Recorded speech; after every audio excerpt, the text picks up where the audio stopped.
I was sitting there watching the fight. I turn around, and Rob Lowe is standing right next to me.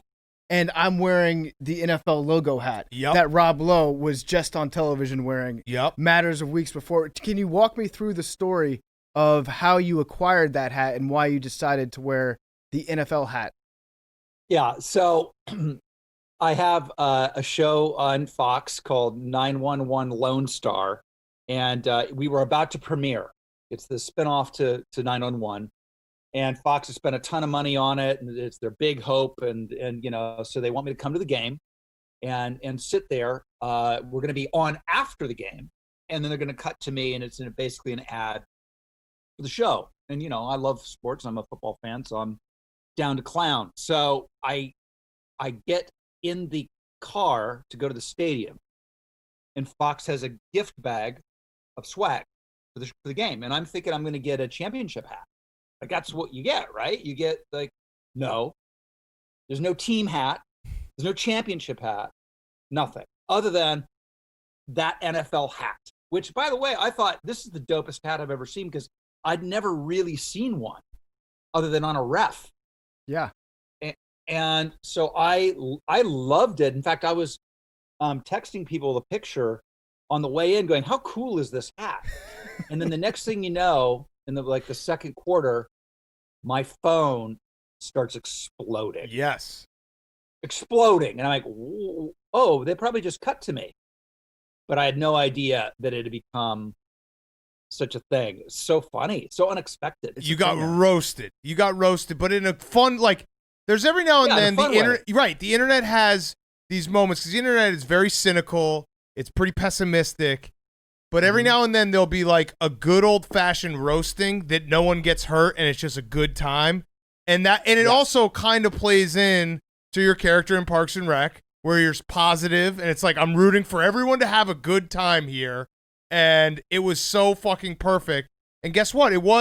What game was it? It was NFC Championship. Yeah, it was 49ers. So I had a great time watching the Packers get the shit kicked out of them. But that was you're an NFL fan. You root for all the teams to have a great time. You've won 54 Super Bowls in a row. That's right. I'm undefeated. You're just a fan of leagues in general.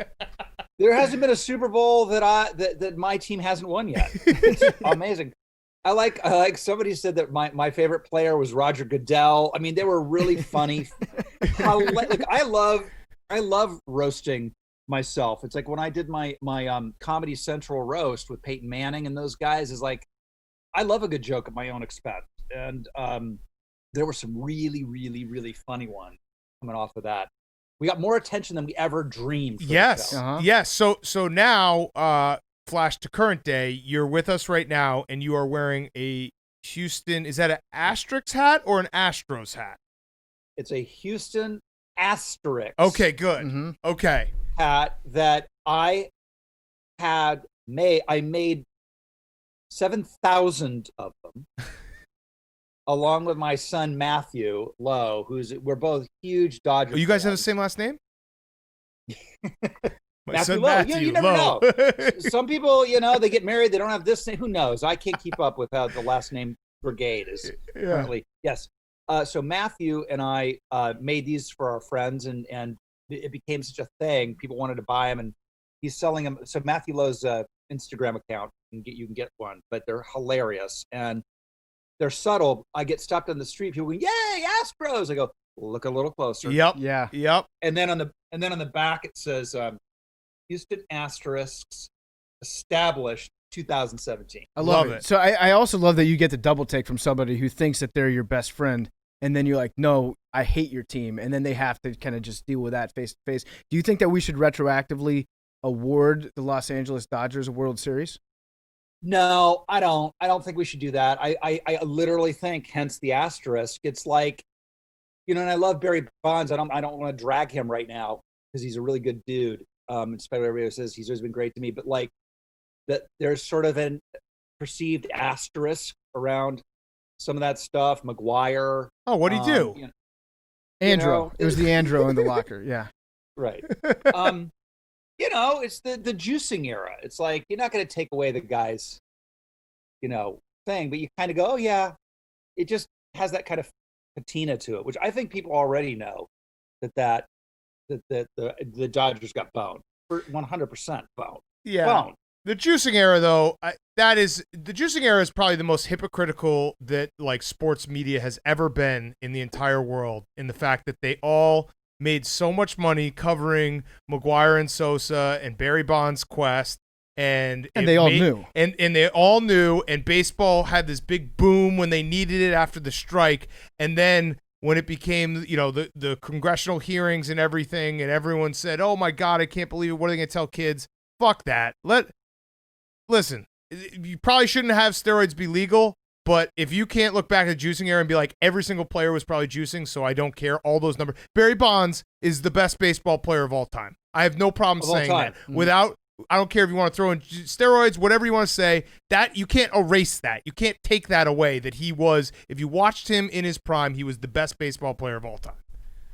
100%. And there are people in baseball off the record who will tell you everybody was doing a version of what the Astros were doing. Mm-hmm. Like if people get really, really honest, but in the sense that, a guy on second base is always trying to steal signs. Like sign stealing and that kind of low level stuff is baked into the DNA of the game. But the sort of institutionalized sign stealing, cameras. Once electricity becomes involved in the situation, right. then it's a problem. That's a totally different thing.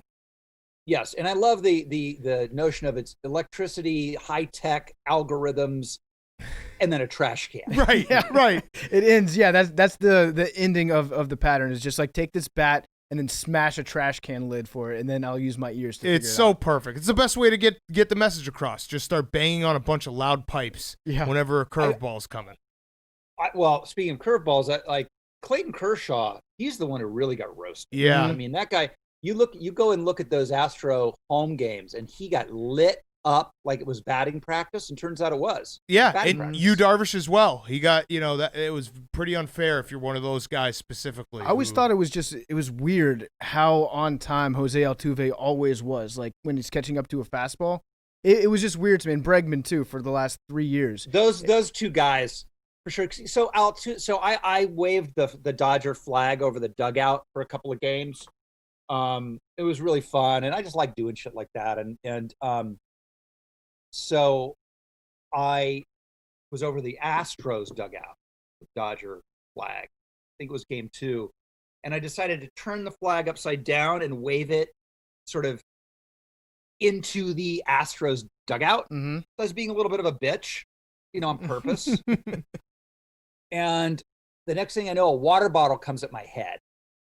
And I look, and it's Altuve through a water bottle at me. Ooh. But it was great. Because again, it was like he was kind of being a dick, but I was kind of being a dick.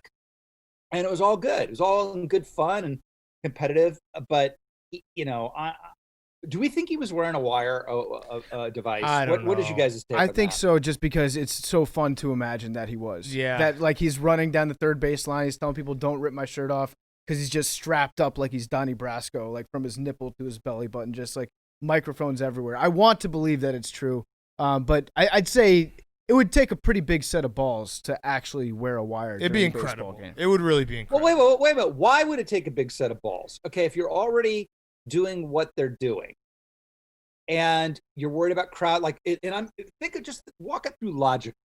Because here's my thing: if it walks like a duck and it quacks like a duck, it's probably a duck. Okay. So you're banging on a trash can. Maybe there's like a couple games you can't hear it. You miss you. I never heard it, dude. We banged 3 times. It was a curveball. I don't know. So the next thing you know, someone's going to come up with an idea. I know. Let's take the noise thing out of it. And it's a buzzer. And then you go, okay, you got a guy coming around third base, greatest moment of his life, greatest moment of his career, and he doesn't want to take his shirt off because his wife is shy? Fuck? Blame it on his wife, Excuse. It's fucked up. She's very modest. And then the bad tattoos one was great, too. Yeah. It's some bad unfinished tattoos.